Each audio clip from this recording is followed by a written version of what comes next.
I never thought I'd be the one to tell this story. Hell, I didn't even believe in conspiracies until they unfolded right in front of my eyes.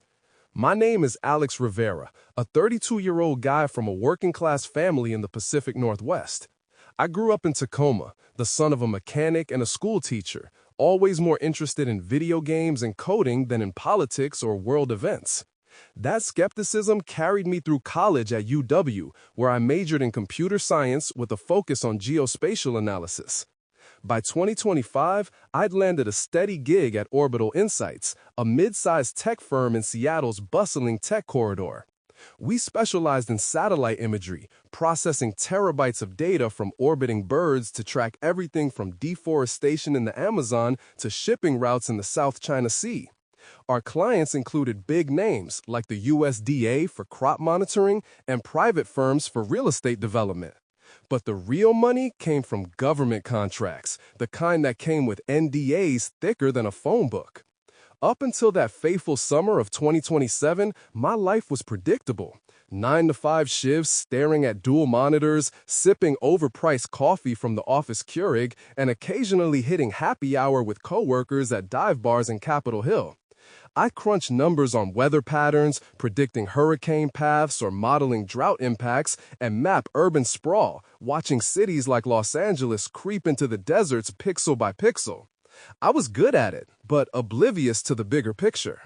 The job paid well enough to afford a one-bedroom apartment with a view of Puget Sound, and I figured that was as far as my ambitions went. But looking back, the signs were there, subtle at first, like whispers in the wind, then building to a roar that shook the world. It was like piecing together a puzzle where the edges didn't match until the whole image snapped into focus. It started with the anomalies in the data around early 2026. Our firm got a massive influx of contracts from some shadowy consortium, officially listed as a joint venture between NASA, the Department of Defense, and a few international partners, like the European Space Agency. But the paperwork was redacted to hell, with blacked-out sections that screamed classified. We were tasked with calibrating high-altitude projectors, sophisticated devices mounted on drones, aircraft, and even stratospheric balloons. These weren't your run-of-the-mill lasers. They could beam hyper-realistic images into the sky with pinpoint accuracy, using ionized atmospheric particles as a canvas. Think of it like a giant, invisible movie screen made from the air itself, enhanced by aerosols dispersed from high-flying jets, what conspiracy folks had long called chemtrails. I thought it was for advanced weather forecasting, maybe projecting simulations for disaster preparedness drills, or even augmented reality tourism, like virtual fireworks over landmarks. My boss, Harlan Thorpe, was a grizzled ex-military guy in his late 50s, with a buzz cut, a perpetual 5 o'clock shadow, and scars on his knuckles from God knows what ops in the Middle East. He'd grunt orders in our stand-up meetings, his voice like gravel under tires. "Don't ask questions, kid," he'd say when I'd probe about the end use. "This is above our pay grade. Just make sure the alignments are spot on." But I couldn't help noticing the specs in the blueprints. These projectors could simulate entire fleets of UFOs zipping across the horizon, religious apparitions materializing in clouds, even voices booming from the heavens through synchronized audio beams. They were linked to a global network, satellites in geosynchronous orbit for real-time coordination, HAARP arrays in Alaska, and low-frequency emitters buried in remote sites worldwide, from the Australian outback to Siberian tundra. These VLF and ELF transmitters could penetrate the Earth, inducing vibrations or even subtle psychological effects on populations below. I dismissed it all as overkill for climate modeling. After all, the world was heating up, literally, and tech like this could help simulate scenarios for policymakers. Life went on. I had a girlfriend, Sarah Klein, a fiery 29-year-old investigative journalist for the Seattle Independent, a scrappy online news outlet that punched above its weight with exposés on corporate corruption and environmental scandals. We'd met at a climate protest rally in 2024, where she was covering the event and I was there half-heartedly supporting a friend. Sarah was the opposite of me. Curly red hair always tied in a messy ponytail, green eyes that sparked with intensity, and a tattoo of a quill pen on her forearm symbolizing her commitment to truth. We'd argue about politics over dinner at our favorite faux spot in the International District. Me, the rational skeptic, debunking her wild theories with facts from mainstream sources. Her, the passionate digger, chasing leads on deep state machinations, quoting whistleblowers and leaked docs. She was the one who first mentioned Project Bluebeam to me back in late 2026 during one of those heated debates. We were in our apartment, rain pattering against the windows as it always does in Seattle winters, and she was scrolling through her phone while I cooked stir-fry. "It's this old theory from the 90s, she said, her voice laced with excitement. Some guy named Serge Monast, a Canadian journalist and poet turned conspiracy theorist, claimed the elite, NASA, the UN, you name it, were planning a fake alien invasion or second coming to unite the world under one government. Holograms in the sky, staged earthquakes, telepathic messages, the works. Monast published it in 1994, detailing 4 phases to dismantle old religions and impose a new world order. I laughed it off, flipping veggies in the pan. Sounds like bad sci-fi, babe, like Independence Day meets The Omen. But she leaned in, her eyes wide. Hear me out, Alex. Monast said the first step was engineered archaeological discoveries, fake artifacts planted to discredit major religions, shaking people's faith. Second, gigantic space shows, holograms projecting gods or messiahs tailored to each culture, merging into one universal message. I laughed it off, flipping veggies in the pan. Sounds like bad sci-fi, babe, like Independence Day meets The Omen. But she leaned in, her eyes wide. Hear me out, Alex. Monast said the first step was engineered archaeological discoveries, fake artifacts planted to discredit major religions, shaking people's faith. Second, gigantic space shows, holograms projecting gods or messiahs tailored to each culture, merging into one universal message. Third, electronic telepathy via low-frequency waves, making people think deities are speaking directly in their minds. Fourth, supernatural manipulations, like fake raptures or UFO attacks, to scare everyone into accepting a one-world government and religion, with some antichrist figure at the helm. She pulled up articles on her laptop, grainy scans of Monast's writings, forum discussions from the early internet days. Monast had died mysteriously in 1996, just days after a heart attack following his arrest, which fueled the rumors. What if it's real, Alex? She pressed. What if all this tech you're working on, the projectors, the satellites, is part of it? HAARP for weather control and mind manipulation, chemtrails to create the projection medium? It's all lining up. I waved it away, but her words lingered. Monast's theory had bubbled up in pop culture over the years, referenced in books, podcasts, even tied to recent events like unexplained drone swarms over New Jersey in 2024, which some online sleuths claimed were tests for Bluebeam holograms. By 2025, with the current date marking another year of escalating global tensions, it felt eerily plausible. The world was already on edge by then. Climate disasters were ramping up faster than anyone predicted, megafires ravaging California and Australia, leaving ash-choked skies and displaced millions. Biblical floods submerging parts of Europe and Asia, with Venice finally surrendering to the sea. Weird auroras lighting up the skies even in the tropics, blamed on solar flares but whispered about as HAARP experiments gone wrong. Governments were cracking down on dissent harder than ever, with new laws in the US and EU labeling disinformation as a national security threat, social media accounts suspended, journalists like Sarah harassed with subpoenas. Platforms like X and TikTok were flooded with user videos of strange lights in the sky, orbs dancing over cities, dismissed by officials as Chinese drones, SpaceX satellites, or meteors. But the comments sections buzzed with blue beam speculation, hashtags like #FakeSky and #MonastWasRight trending before being throttled. Then came the economic collapse in spring 2027, the spark that ignited the powder keg. It started with a series of sophisticated cyber attacks, power grids flickering in Europe, banking systems frozen in Asia. Russia blamed Western intelligence. China accused the U.S. of economic sabotage. The U.S. pointed to rogue hackers. Stock markets tanked globally, the Dow plummeting 40% in a week, cryptocurrencies evaporating overnight. Supply chains snapped, food shortages hit hard as droughts ruined harvests and ports ground to a halt. Riots broke out in major cities, Los Angeles burning again, Paris streets filled with barricades, Beijing under martial law. People were desperate for answers, for saviors, turning to doomsday preachers, alien enthusiasts, or anyone promising stability. Governments teetered, approval ratings in freefall, while underground networks spread menaced warnings like wildfire. That's when the whispers turned to shouts, the subtle tests escalating into the full spectacle, as if the architects of Bluebeam had waited for this perfect storm of chaos to unleash their plan.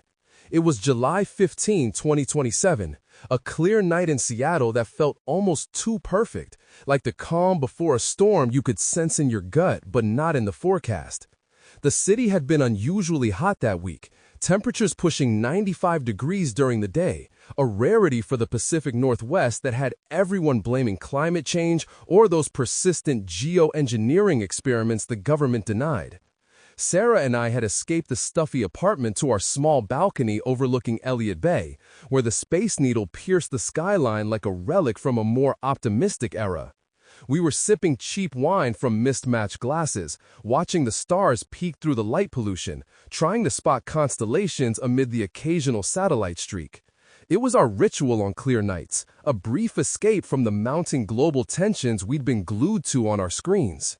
Sarah was mid-sentence, ranting about a recent leak she'd uncovered on corporate ties to weather manipulation tech when the first tremors hit. They weren't earthquakes exactly, not the sharp jolts that send you diving under tables, like the ones we drilled for since the Cascadia fault warnings. No, these were more insidious, a low, persistent rumble that vibrated through your bones, like standing too close to a subwoofer at a concert. It was our ritual on clear nights, a brief escape from the mounting global tensions we've been glued to on our screens. Sarah was mid-sentence, ranting about a recent leak she'd uncovered on corporate ties to weather manipulation tech when the first tremors hit. They weren't earthquakes exactly, not the sharp jolts that send you diving under tables, like the ones we drilled for since the Cascadia fault warnings. No, these were more insidious, a low, persistent rumble that vibrated through your bones, like standing too close to a subwoofer at a concert. It started faint, building over seconds, making the balcony railing hum under my fingers.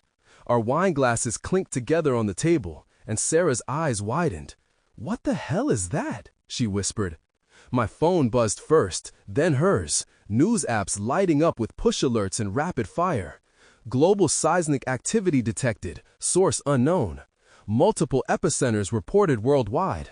Authorities monitoring unusual phenomena. We scrambled inside, fumbling for the remote.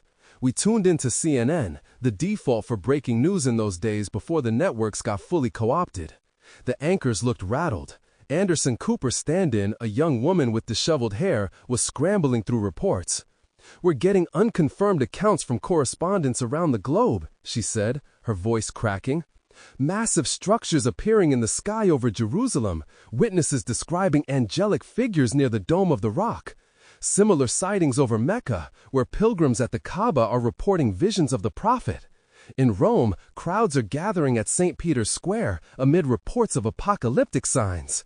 The screen split to live feeds, shaky phone footage from the ground, skies ablaze with unnatural lights. I stepped back outside onto the balcony, the rumble still echoing in my chest, and that's when I saw it for myself. The sky ignited like nothing I'd ever witnessed. At first, it mimicked the northern lights on steroids, swirling vortices of blues, greens, and purples cascading across the heavens, brighter and more vivid than any aurora borealis I'd seen in videos from Alaska. But this wasn't natural. The colors pulsed with an artificial rhythm, like a digital glitch in the atmosphere. Then, the shapes began to form, coalescing out of the chaos with terrifying clarity. Over the Vatican in Rome, broadcast live on every channel now, it was Jesus Christ descending on a billowing cloud, his robes flowing ethereally, arms outstretched in benediction. His face, massive and serene, filled the sky, and a voice boomed in perfect Latin and then English. "I have returned to judge the living and the dead. Repent, for the kingdom is at hand."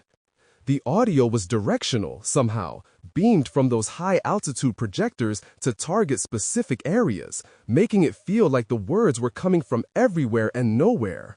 Switching feeds, over New York City, it was a fleet of alien ships, sleek, saucer-shaped craft hovering silently, their undersides glowing with iridescent patterns. Beams of light shot down to the streets below, where holographic beings materialized amid the traffic of Times Square. Tall, slender figures with elongated heads and luminous skin, speaking in unison through modulated voices that echoed off skyscrapers. "We come in peace," they intoned, "but your wars must end. Humanity's divisions threaten the galaxy. Surrender your sovereignty for salvation." In Beijing, the illusions drew from ancient mythology, massive dragons coiling through the clouds, accompanied by gods like the Jade Emperor and Guan Yu, roaring commands for unity and obedience in Mandarin, their forms shimmering with imperial gold. It was all tailored, you see, meticulously designed to tap into the deepest cultural fears and faiths of each region. In India, reports flooded in of Krishna and Shiva manifesting over the Ganges. In Africa, ancestral spirits danced in the skies above sacred sites.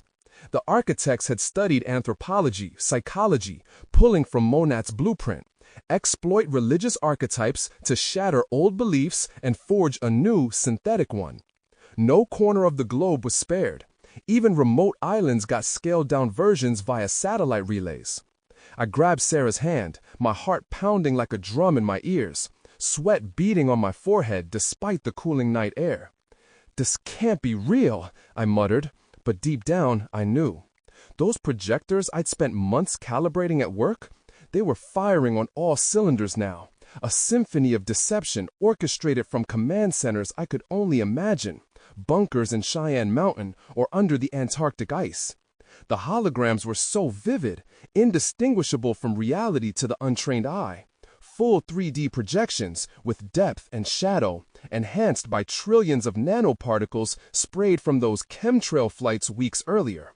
I'd seen the flight logs in our data, unmarked jets crisscrossing the stratosphere, dispersing aerosols of barium and aluminum oxides to ionize the air, turning it into a perfect reflective screen for the lasers.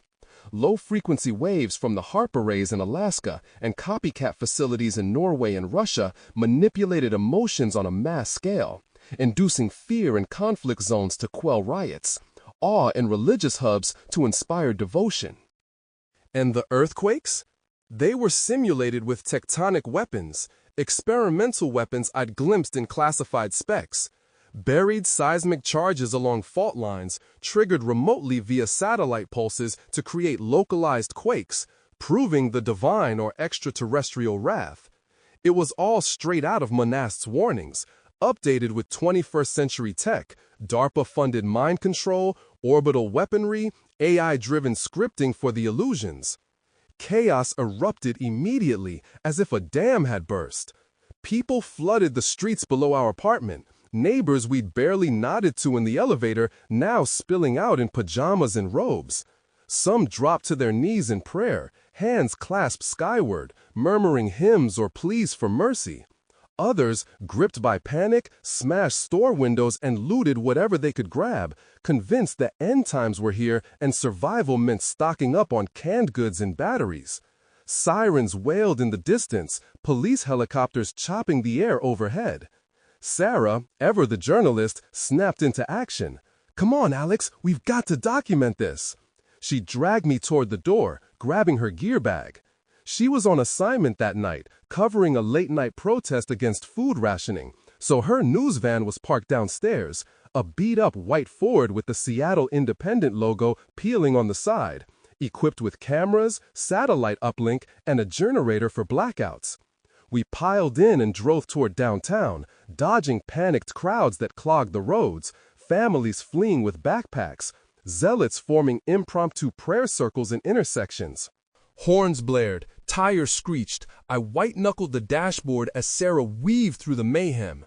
Over the van's radio, tuned to a mix of AM news and emergency broadcasts, world leaders were addressing the masses in hastily convened speeches.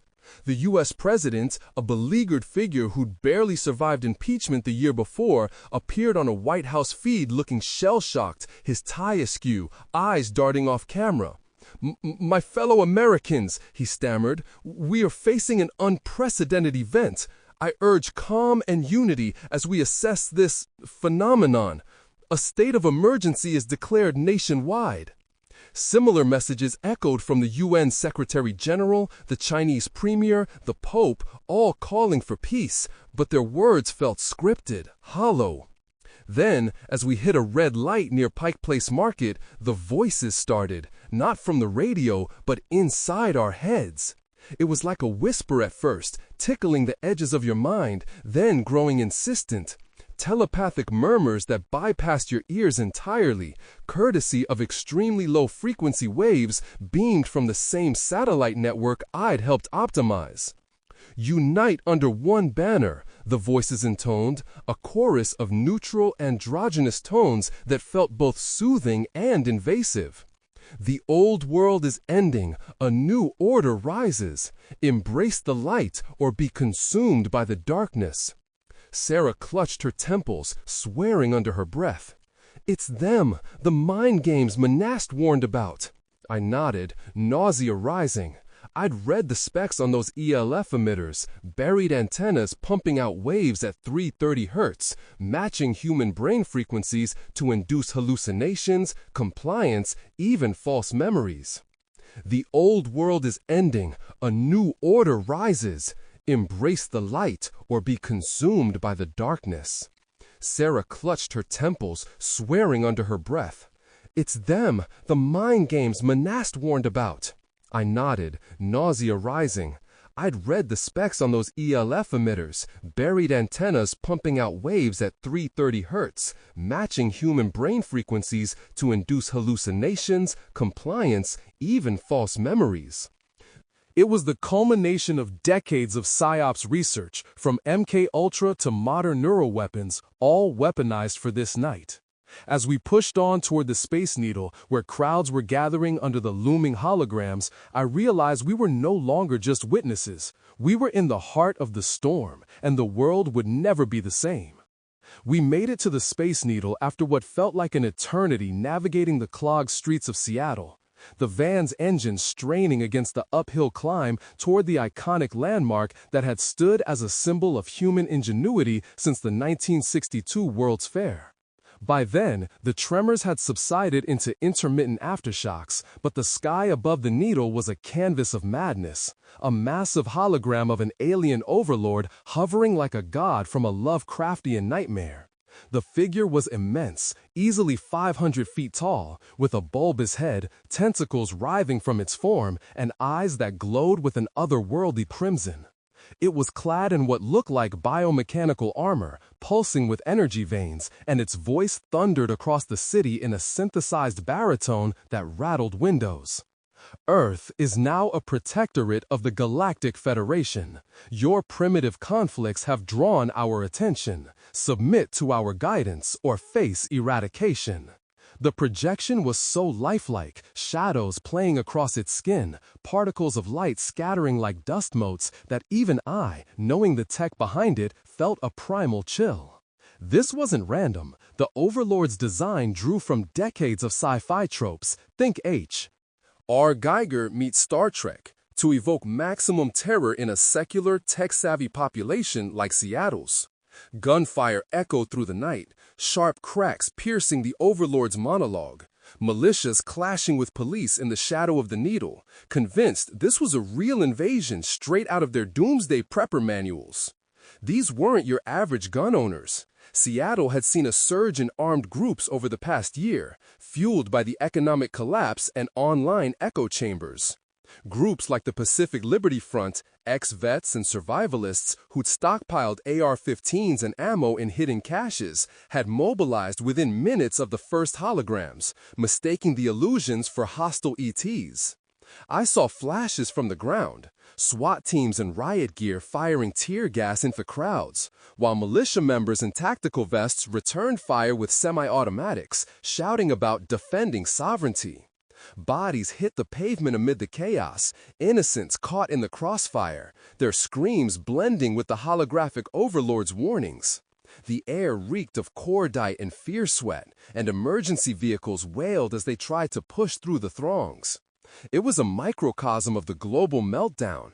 In rural America, similar skirmishes erupted at military bases. In Europe, protesters stormed parliaments under visions of apocalyptic angels.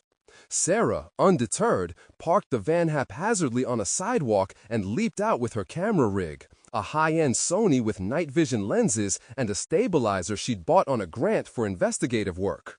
She filmed everything. The hologram's intricate details, the militants' faces twisted in rage, the police lines buckling under the assault. "This is Sarah Klein, live from Seattle," she narrated into her mic, her voice steady despite the pandemonium. "What you're seeing is not divine intervention or alien contact, it's engineered deception." She uploaded the footage in real time to underground servers, decentralized networks run by hacker collectives like Anonymous 2.0, mirrored on the dark web and blockchain platforms that evaded mainstream censorship. These servers had been set up in the wake of the 2025 internet crackdowns, using mesh networks and satellite bounces to stay online.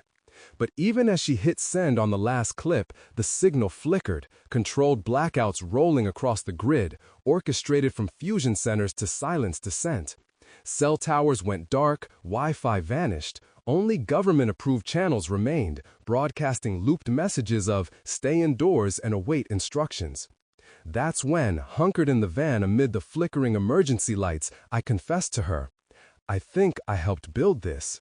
The words tumbled out like a dam breaking, my voice cracking under the weight. Sarah stared at me, camera still rolling, her expression shifting from shock to betrayal. The guilt hit like a freight train barreling through my chest, waves of nausea, my hands trembling as I gripped the steering wheel. I'd always prided myself on being the good guy in tech, just a cog in the machine. But now I saw the blood on those cogs. My work on those satellites at Orbital Insights? It wasn't innocent data crunching. It was the backbone of the deception. I'd optimized orbital paths for the constellation of birds, low Earth orbit platforms equipped with laser arrays and ELF transmitters, launched under the guise of global broadband initiatives like Starlink expansions. These sats could relay high-res data in milliseconds, synchronizing the projectors worldwide. I debugged the algorithms that compensated for atmospheric distortion, ensuring the hologram stayed crisp even in stormy weather. Harlan had fed me lines about national security, but the contracts traced back to black budgets, trillions funneled through shell companies tied to the CIA, NSA, and international cabals. Looking back, the red flags were everywhere. Late-night meetings with suits from Langley, encrypted files labeled Aurora Protocol. Project Bluebeam wasn't just a theory. It was a multi-phase operation, meticulously planned over decades, evolving from Monast's 1994 exposé into a high-tech reality bolstered by advancements in AI, nanotechnology, and directed energy. Monast had pieced it together from leaks and insider tips, warning of a New World Order agenda to dismantle nation-states and religions for total control. By 2027, with quantum computing and neural networks at their disposal, the elite had perfected it. The phases weren't linear. They overlapped like layers in a psyop onion, each building on the last to erode free will. Phase 1. The archaeological discoveries designed to sow doubt in established faiths. Months earlier, starting in fall 2026, ancient artifacts had been unearthed in staged digs across the globe. Clay tablets in Iraq predicting a unified cosmic event. Crystal skulls in Mexico etched with holographic prophecies. Scrolls in Egypt detailing star gods returning. These were planted by Black Ops teams, Delta Force embeds, and private contractors like those from Blackwater's successors, using drones to bury them under radar. Media hyped them as breakthroughs. National Geographic specials, TED Talks by experts on payroll. It eroded religious foundations, priming billions for a new revelation that blended science and spirituality, making traditional doctrines seem outdated and divisive. Skeptics like me dismissed them as hoaxes, but the seeds were planted. Phase 2. The sky shows, the spectacle we were witnessing now. Holographic gods and aliens manifesting in a global light show, merging disparate religions into one synthetic faith. The tech fused NASA's blue beam projectors with Hollywood VFX algorithms, portraying extraterrestrials as either benevolent saviors offering tech utopias or malevolent demons demanding submission. In Christian areas, it was the Second Coming. In Muslim regions, the Mahdi's arrival. In secular hubs like ours, alien overlords enforcing peace. The goal? Scare humanity into abandoning old rivalries, paving the way for a unified worldview under elite control. Monast had nailed it, using satellites to project 3D images visible from space, enhanced by voice-to-skull tech for personalized messages. Phase 3, the rapture simulation, kicking in as the holograms peaked. Beams of light, actually high-intensity lasers from drones, abducting people in dramatic displays, their forms dissolving into sparkles amid broadcast screams via directional sound projectors. But it was no miracle. These were pre-selected dissidents, journalists, activists, whistleblowers like those in Sarah's network, vanished by black site agents or autonomous kill drones. Lists compiled from social media surveillance, AI predictive algorithms flagging threats. In the U.S., thousands raptured that night, their disappearances framed as divine selection or alien harvest, quelling opposition through terror. Phase 4, the unification, the endgame. As dawn broke and the illusions faded, a new world religion emerged, enforced by a one-world government rising from the ashes of collapsed states. Called cosmic harmony or some such nonsense, it blended elements from all faiths into a technocratic cult, with AI overlords, superintelligences housed in quantum data centers, monitoring compliance through neural implants disguised as protection chips. These chips, rolled out as vaccines against the post-event plague, tracked thoughts, enforced loyalty via microshocks, and promised immortality through mind uploads. World leaders, many complicit or replaced by deepfakes, announced the global alliance at emergency UN sessions, gifted fusion energy and anti-gravity tech from the visitors, hoarded innovations released to buy compliance. It was the culmination of agendas traced back to think tanks like the Club of Rome, Bilderberg meetings, and leaked docs from the 1970s, all aiming for depopulation and control in a post-scarcity facade. By dawn, the holograms began to fade like a nightmare dissolving in the morning light, but the damage was already etched into the soul of the world, irreversible, a scar that would define humanity's future. I remember standing there on the chaotic grounds near the Space Needle, the first hints of sunrise bleeding orange across the horizon, painting the Puget Sound in hues that mocked the artificial spectacles of the night. The air was thick with the acrid smell of tear gas and burned rubber from overturned cars, and my lungs burned from the sprint we'd made back to the van after Sarah's camera battery died. The Overlord's image flickered once, twice, then pixelated into nothingness, leaving only the echo of its threats ringing in our ears. But the real horror wasn't the vanishing illusions. It was the realization that the world we'd known, flawed, divided, but ours, had crumbled in those few hours. Riots had spread like wildfire across Seattle, and from the radio chatter we picked up, it was the same everywhere. Tokyo in flames, London under curfew, Mumbai streets a sea of worshippers and warriors. Governments collapsed overnight, not with bangs but with whimpers. Presidents resigning in tearful addresses, parliaments dissolving amid emergency transitions. In their place, puppet leaders emerged from the shadows, faces we'd seen in the background of power for years. Tech billionaires, UN bureaucrats, military brass with impeccable smiles. They announced the global alliance in synchronized broadcasts, their voices calm and reassuring over emergency channels. The visitors have given us technology to end hunger, to abolish war, they claimed, unveiling holographic demos of miracle machines, devices that turned air into food, weapons that enforced peace through invisible fields. But it was all staged, an elaborate ruse. Those gifts from the aliens were fusion energy reactors and anti-gravity drives hoarded in secret labs for decades, developed in black projects funded by trillions siphoned from public coffers. I'd glimpsed the patents in my work files, tech suppressed to maintain scarcity and control, now revealed to buy our submission. Dissenters like Sarah and me didn't wait for the noose to tighten. We went underground that very morning, slipping away from the city in the van as checkpoints sprang up like weeds.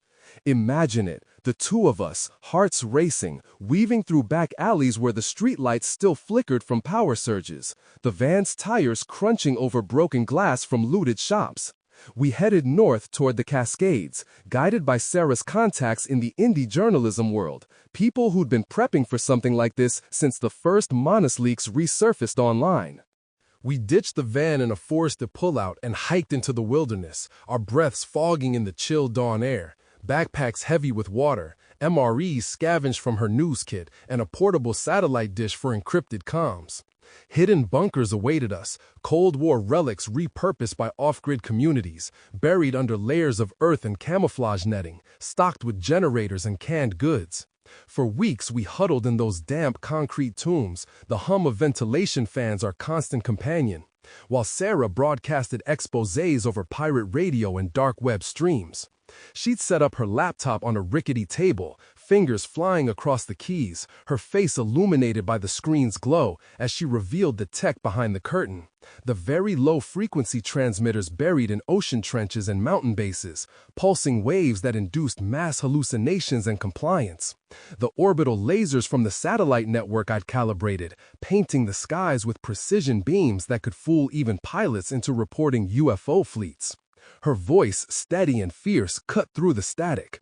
This isn't divine, it's directed energy, psyops on a planetary scale. Listening to her, feeling the rough bunker walls against my back, I felt a mix of pride and terror. We were alive, fighting, but every broadcast painted a bigger target on us. We didn't stay isolated long. We joined a resistance that formed like antibodies in a wounded body. Hackers from defunct anonymous cells, scientists who defected from labs like mine, whistleblowers with stacks of leaked docs smuggled out in USB drives. Picture our first meeting, a dimly lit cavern in an abandoned mine shaft, lanterns casting long shadows on faces etched with determination, a former NSA coder with tattoos peeking from his sleeves, a physicist from CERN chain-smoking despite the no-flame rule, a journalist from Brazil who'd lost her family in the raptures. We shared intel over lukewarm coffee, mapping out the blue beam infrastructure on crumpled paper, projector arrays in the Himalayas, HAARP clones in the Andes. I used my knowledge to sabotage the system from within, hacking into satellite feeds with backdoors I'd unknowingly left during calibration, causing glitches in the ongoing illusions. One glitch I triggered made a messiah figure over Paris stutter like a broken record, repeating "repent" until crowds started laughing instead of praying. But our biggest coup came one stormy night in the Rockies, where we'd infiltrated a HAARP site disguised as a weather station. Chain-link fences topped with razor wire, guarded by drones that whirred like angry hornets. We rappelled down cliffs under cover of thunder, the rain soaking us to the bone, hearts pounding as we planted EMP charges. When they detonated, the sky over Denver flickered like a bad TV signal mid-miracle, a holographic archangel dissolving into static, exposing the fraud to thousands below. The cheers from the Resistance comms channel echoed in my earpiece, a brief high of victory amid the mud and exhaustion. But they adapted fast, those faceless architects of the New Order, their AI systems learning from every strike, deploying countermeasures with ruthless efficiency. Drones hunted us relentlessly, sleek black quadcopters equipped with thermal imaging and neural disruptors, beaming compliance waves that made your thoughts fuzzy, like static in your brain, turning resolve into doubt. I remember one chase through the pine forests, The whine of rotors overhead, beams sweeping the underbrush, my mind clouding with whispers of, "Surrender, it's hopeless." We lost good people that way, friends zapped into submission, marching back to re-education camps with blank eyes. 2 years in, as the dust settled into a grim permanence, the new order solidified like concrete over the old world. Society went cashless overnight, every transaction tracked through digital wallets linked to your bio ID, no more anonymity, just seamless surveillance under the guise of convenience. Universal basic income flowed generously, but tied to loyalty oaths sworn before AI arbitrators. Pledge allegiance to the global alliance, denounce divisive old faiths, and your credits appeared. Refuse, and starvation loomed. Religions were fused into unifaith, a bland amalgam preached in megachurches that looked like Apple stores. Jesus as an avatar of cosmic energy, Allah a facet of the universal mind, all overseen by holographic enlightened ones that spouted platitudes about harmony. Daily life felt like a scripted simulation, curfews enforced by patrol bots, news feeds curated to reinforce the narrative, social scores dictating your housing and jobs.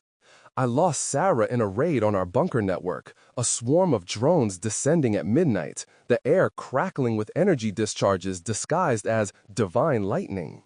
She was vaporized mid-broadcast, her scream cut short by a directed energy weapon that left only ash and a scorched outline on the concrete.